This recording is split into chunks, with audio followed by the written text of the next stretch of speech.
Hello, welcome everyone to WGSN-DB Going Solo Network. We are so pleased to have you here on the newsstreamingnetwork.com. I am your host today. I am Cece Schatz. I am the doyenne of relationship building. I am a divorce, dating, and a life coach, and I am the owner of Going Solo Network, Inc. So you can find me on goingsolonetwork.com and then also right here on the newsstreamingnetwork.com. So let's talk a little bit about what we're doing. But before we do, we're going to be talking about Going Solo Goodreads, our author's corner. We're going to meet one of the wonderful authors today. But before we start, I want you to notice the t-shirt I'm wearing. And I want to it's a little big for me, but I love it anyhow. Which side is it? You can see it here, but it is from the Peaceful Empowerment Works.org. And I want to do a big shout out to them, peacefulempowermentworks.org. They do great work helping others move through some really the most difficult times in their lives, really embracing those around them and really moving them forward. And we have a wonderful show each and every week here. It's right here on the New Streaming Network. So check that out. So it's Be Here Now. So, and Peaceful Empowerment Work Show. So this is a wonderful t-shirt. If you guys want one like it, we would love to be able to send you one. Just do a donation to their organization and they'll be happy to supply you with one. So again, that's Peaceful Empowerment Works.org. So thank you for the t-shirt, everyone. Now let's move on to our author because we cannot waste another minute. We are going to have such a great show today. And I am so excited to bring our author up. Right here we have it's just going to be a great show. We have Scott Grace here with us today, and we're going to talk about his wonderful book. It's called Mindful Masculinity. So let's talk a little bit about you, sir, because you are a unique individual in your own right. You're an actor, singer, speaker, you're a workshop leader, a life coach, and you are a comedian, stand-up comedian. So tell us a little bit. I don't know if we can say more about you, but you are a very interesting man. So tell us a little bit about you and why you decided to write this interesting book. Oh, thank you. Thanks for having me, Cece. Wow. I'm a neurotic, Brooklyn-born Jewish atheist turned Buddhist turned mystical Christian that spent lifetimes on couches and therapists and with coaches and gradually learned to choose peace, joy, and happiness over self-criticism and learn to love myself and be myself. And I have fun ways of inspiring people to do that. Kind of a combination of my sense of humor and creativity and introspection, self-awareness, and the willingness to be publicly honest about my shadow. And so when I write books, I write from that place of raw honesty and playfulness. And it makes it easy to go down, makes it fun. Yeah, it sounds great. So this book is very interesting. I was looking at your media sheet that you had sent us, and it was quite interesting all that was written with regards to you. So tell us a little bit about the book because what I read was that it's good for both men and women, right? Yes. hmm Yes, absolutely.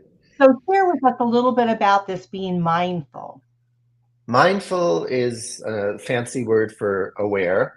hmm I like to say that most men know more about what's under the hoods of their cars than what's under their own psyche hoods, and that I'm on a mission to make that change, to make it less taboo for men to get to know themselves and for women to get to know the male wounding from our culture and to have more patience and understanding of what a man deals with, what a man's wounds are, which are not as easily seen and revealed as when a woman is in pain.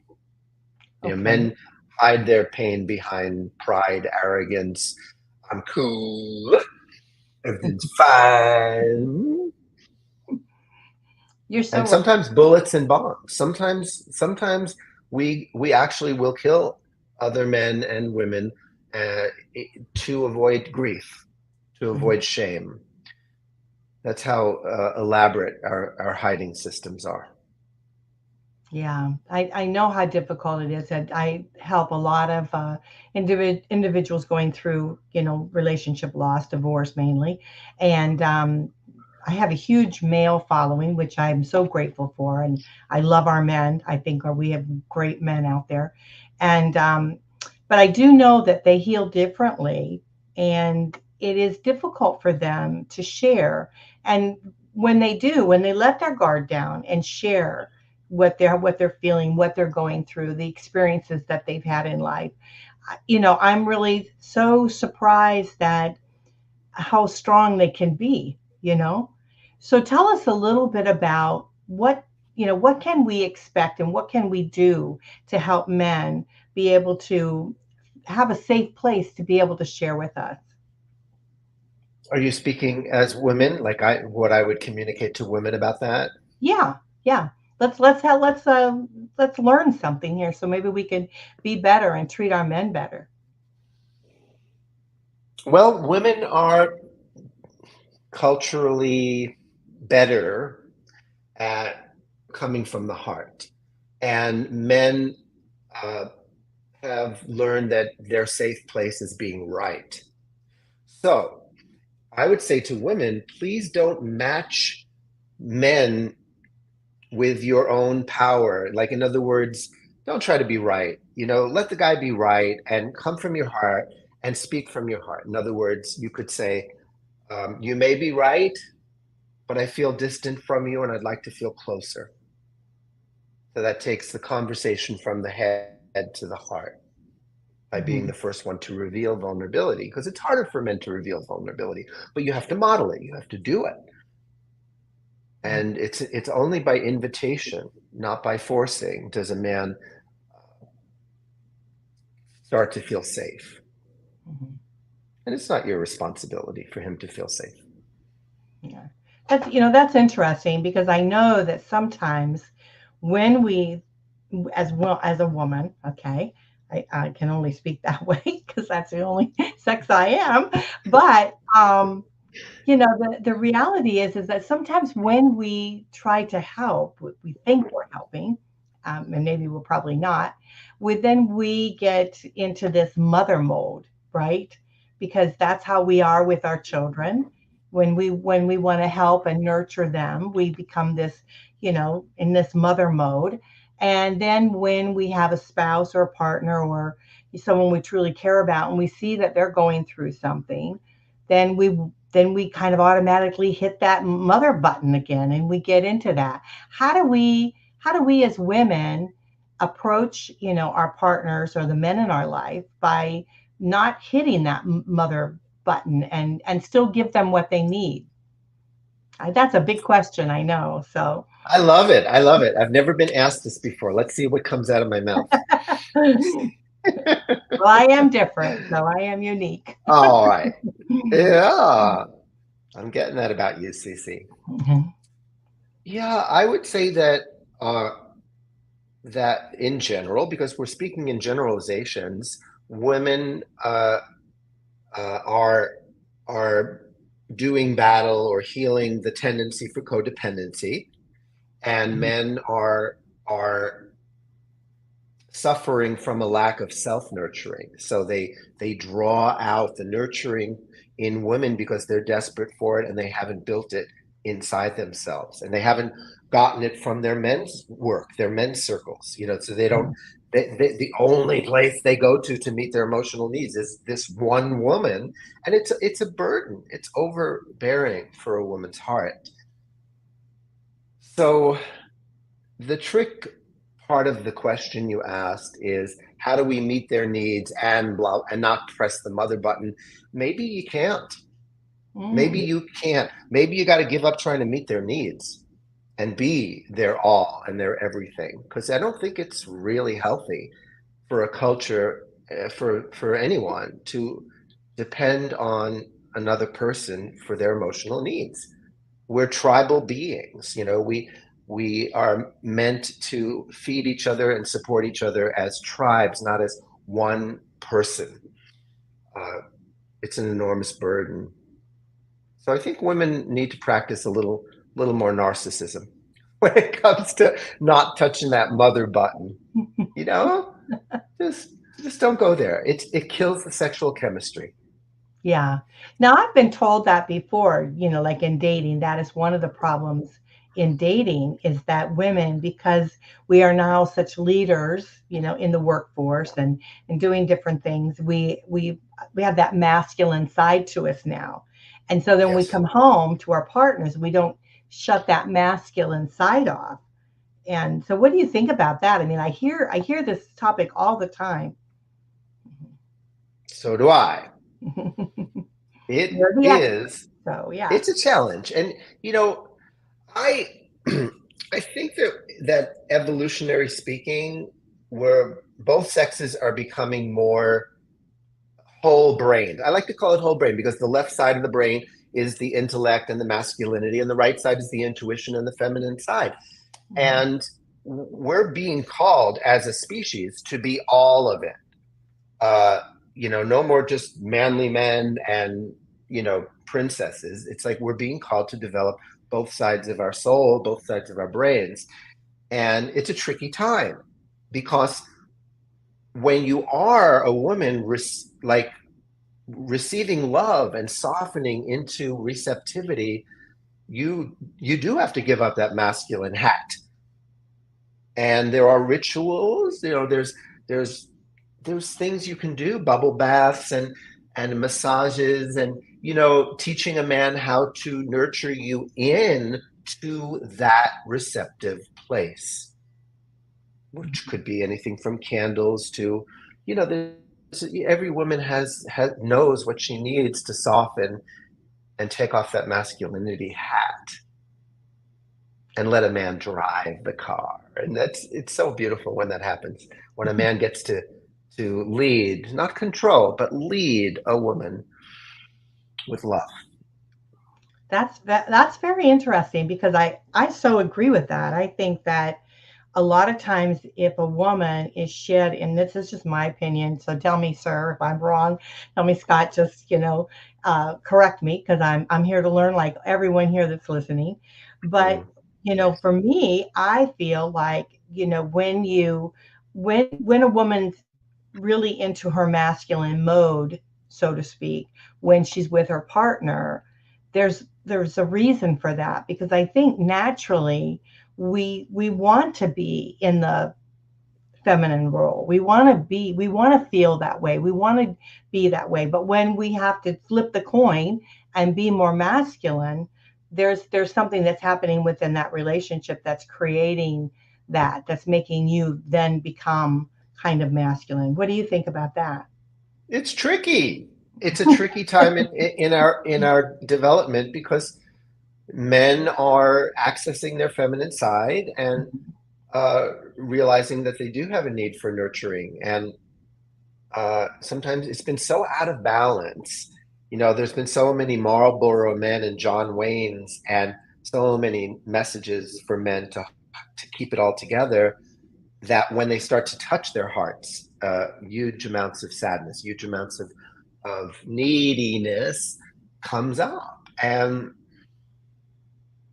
so, I'm not a big optimist when it comes to peace and harmony in relationships. I think there is a certain amount of inevitable tension and evolutionary madness. We're in the wash, rinse, and spin cycle of human healing, human cleansing, human development. So no easy answers are coming out of my mouth. Oh, I thought maybe we'd get a one, two, three. This is the answer on how to live life The 10 happily and steps. Yeah, no steps. happy. But what I love so much, Scott, is that it's really about relationship building, isn't it? So when you're building a relationship with your partner or potential partner, or even friends or whatever, you're learning about them, and you're starting to understand not only your needs, but start to begin to understand someone else's needs. And that's part of the being aware, I think, of what Mm. is happening within the relationship. So tell us a little bit more about your book. So, In as a you were moment, in working a this, moment, in a moment, I have something to say. oh, I'm interrupting you. I like this. Come on. All right. So, what you said inspired me to remember something I read from a book called How to Be an Adult in Relationships. And he said that in the healthiest of relationships, people meet each other's needs about 20% of the time. And that's the best case scenario. I think it's more important to learn to hear, respect, honor, and appreciate each other's needs. But once we start getting into love means meeting each other's needs all the time or most of the time, it's fantasy land. It just doesn't exist. And it'll burn us out to even try. That's why I'm such a big proponent of living more communal, tribally, having very close friends, male support, female support, not leaning on one person for all of that. Right, right. So when we're talking about needs, right? How do we tell each other? How do we make sure there's an understanding that, you know, because half the time I don't even think we know what our needs are, right? And so, we got to figure out, number one, what our needs are before we can possibly even think about figuring out what their needs might be. Oh, it's pretty insane out there. But you said half the time. You're giving humanity a lot of credit. When you say half the time, I'd say 10% of the time. Needs are authentic and they're universal and they never involve one person. So we have strategies for meeting our needs and we have needs. And very often we confuse the two. So I call this flight attendant language. Like when a flight attendant says, I need you to put on your seatbelt. It's confusing your need, which might be for safety or to support the person's safety or to help the airlines avoid a lawsuit. That's a need. The strategy is please put on your seatbelt. So once you use the words I need and then you too, you're confusing your strategy and your needs. So there's a lot of confusion about our needs. Marshall Rosenberg, one of my teachers, who used to say that when he does couples counseling, that he guarantees that once people express their needs clearly, that within 20 minutes he will help them resolve their differences.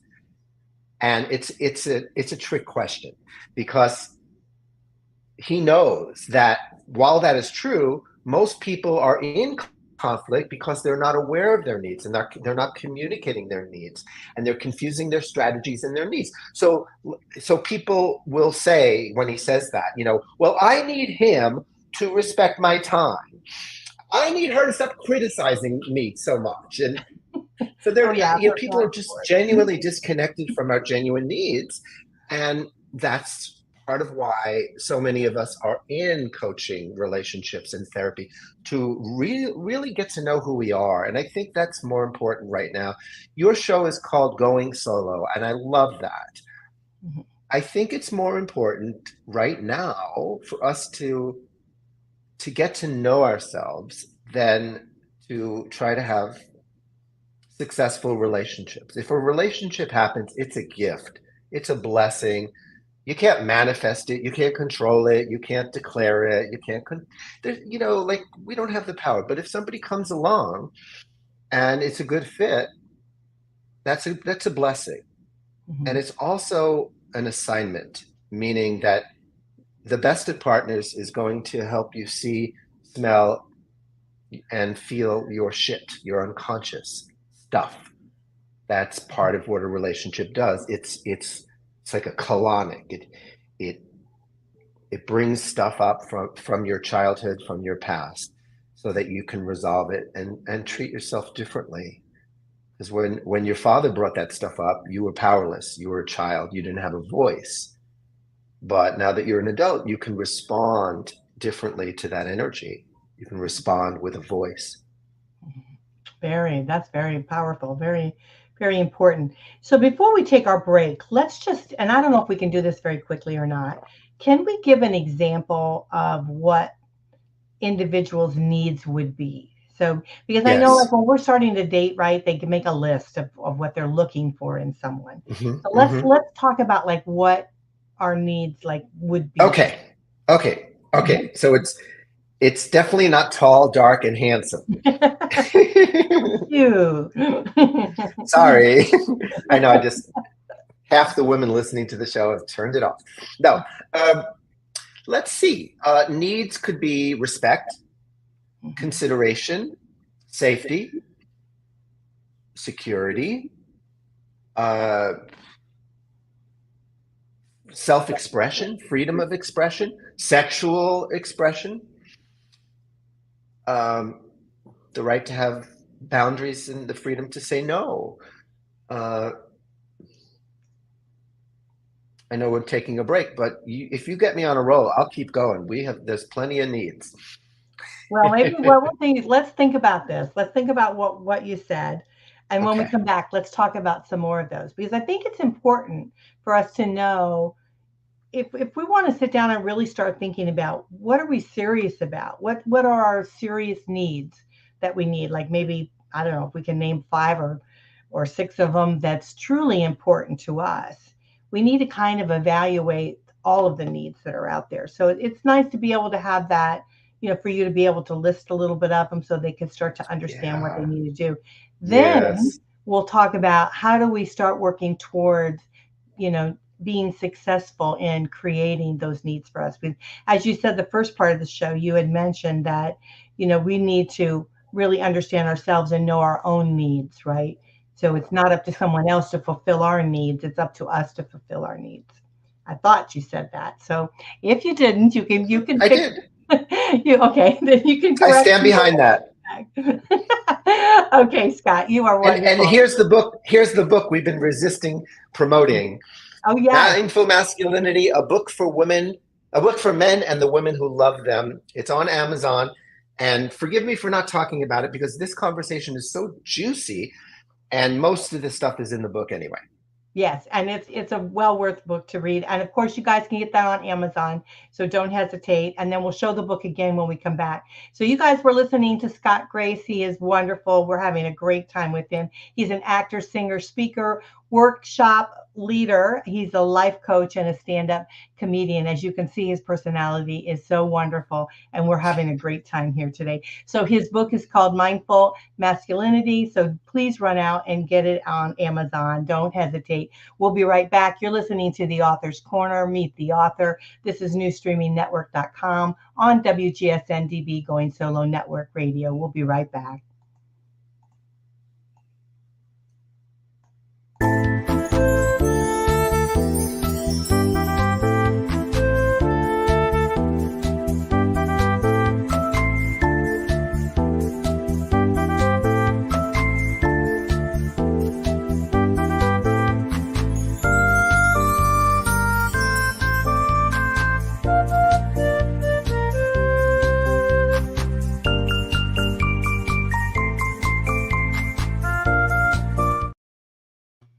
Well, welcome back to Going Solo Goodreads Author's Corner. Meet the author. Today we have a wonderful author here with us. We're talking about his great book, Mindful Masculinity with Scott Grace. You're listening to the newstreamingnetwork.com on WGSN DB Going Solo Network.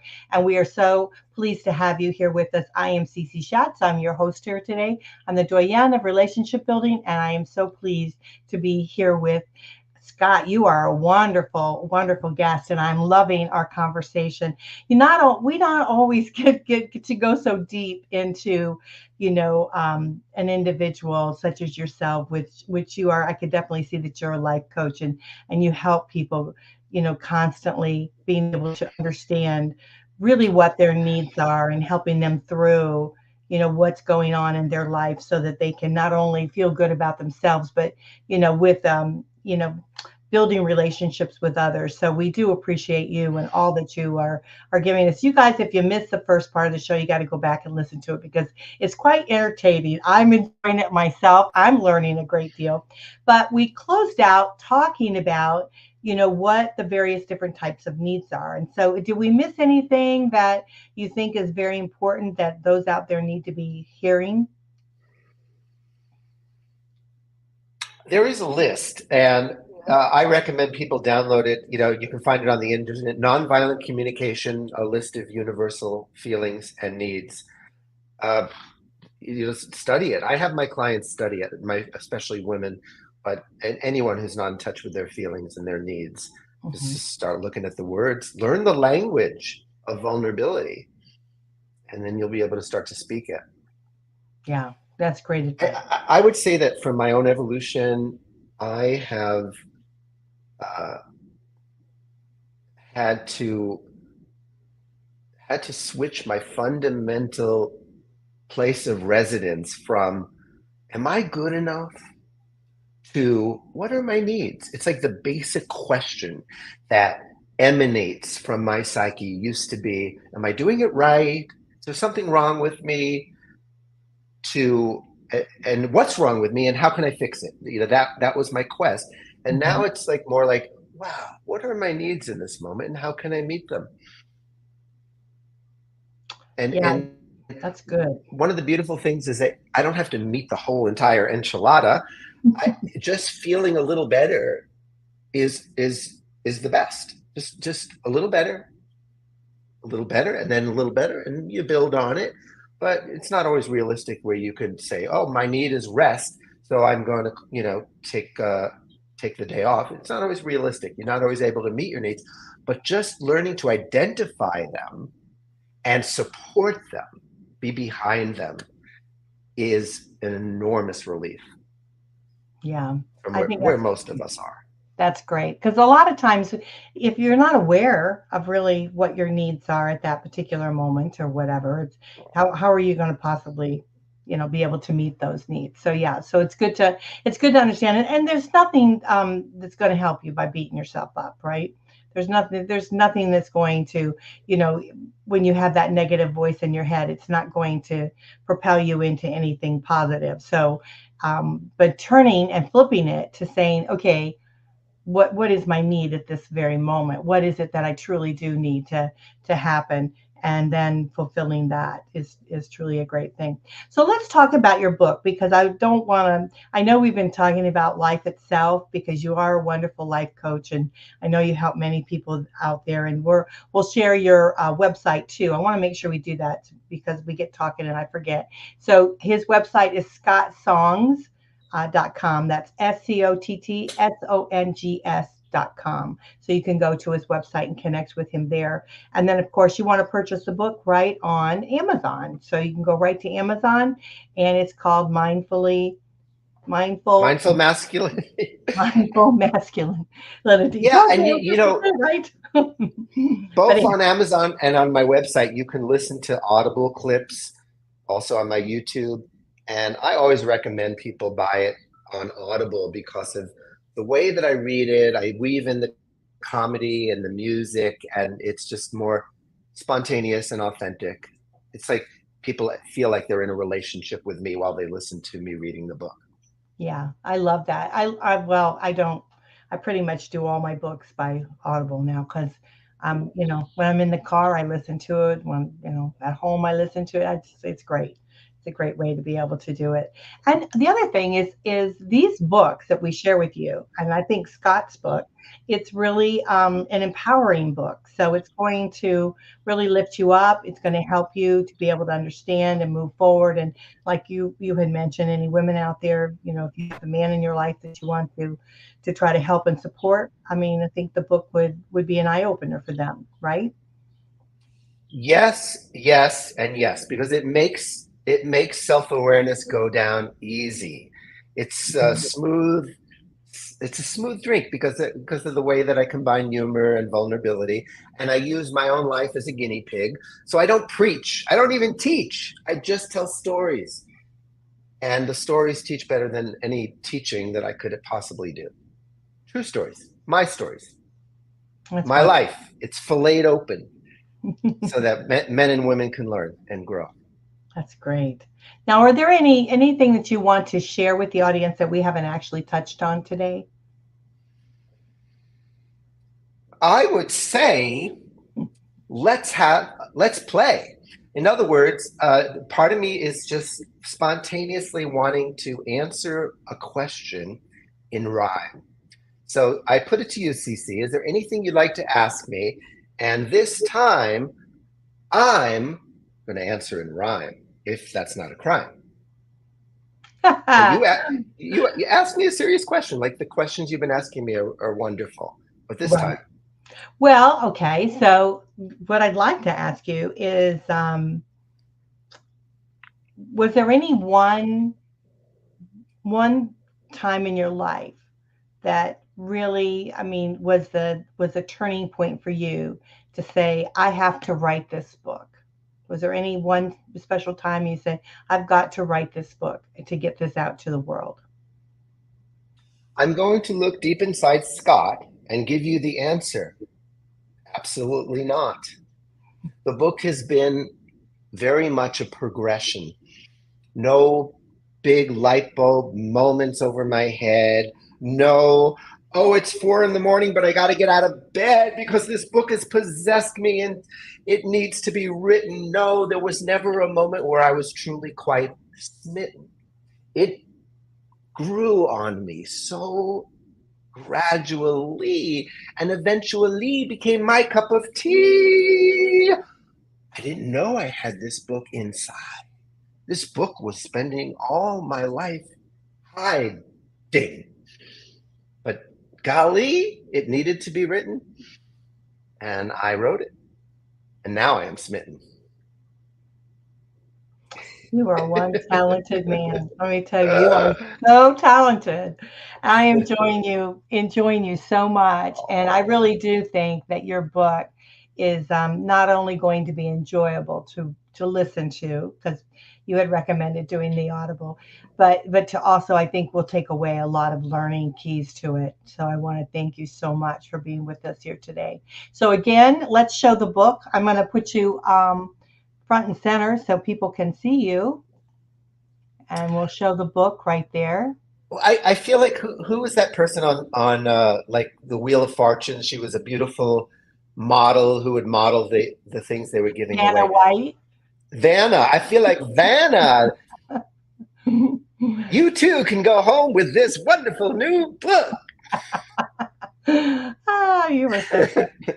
You cracked me up. It absolutely cracked me up. But I'm having a great time. You are a great guy. So again, we have Scott Grace here with us. Mindful Masculinity, if I can say it. You can purchase it right on Amazon. Check out his website, Scott Songs. That's SCOTT Songs, SONGS.com. He's got his information there. And of course, reach out to him if you guys are interested in, possibly talking to him. He does workshops and he's a life coach. And as you can see, he's a stand-up comedian, which we love so much. You're an author, singer, and a wonderful speaker. And so we want to thank you for everything that you've shared with us here today. Do you think there's another book around the corner for you? Well, they always surprise me. This is number 4, and I always say this is my last, and I'm always wrong. So we'll see. Okay. Yeah, I write stuff on Facebook, and then a couple of years go by, and I realize, oh my God, I think if I took a lot of this stuff I've been writing, boom, a new book. Yeah, So that's what happens. Absolutely. I say the same thing with the shows that we do. I think our shows are marvelous. We have some great, not only entertaining, but we've got some great information that can truly help people. And so I've often said that myself, as we could put that pen to paper, it would be so nice to be able to have it for those who enjoy reading and maybe Indeed. condensing it into the Audible book, which would be great. So you are a wonderful human being, a delight to be with you today. And I actually will tell you, I enjoyed the conversation. You're a lot of fun, but we've learned something along the way. And I think that we've learned that, we need to understand our needs, right? And before we can help somebody else with their needs. And maybe we shouldn't even be helping them. Maybe they need to learn their own needs and help themselves. So we have learned something here today, sir. So thank you so much. It has been a pleasure to have you on the show. Have a wonderful day. Thank you. And I'd be happy to come back. Oh, I would love to have you. I know we could have some really interesting conversations for sure. Well, you guys are listening to Goodreads Author's Corner. Meet the author. We have a wonderful author here today, Scott Grace. Please run out and get his book. It is a wonderful book, and I think it certainly will open your eyes, both men and women, to maybe changing your life a little bit and embracing the life around you. So, thank you so much. I am Cece Schatz. You're listening to newstreamingnetwork.com on WGSN-DB, Going Solo Network Radio. We are so pleased to be here with you today, and we'll see you next time. Bye for now.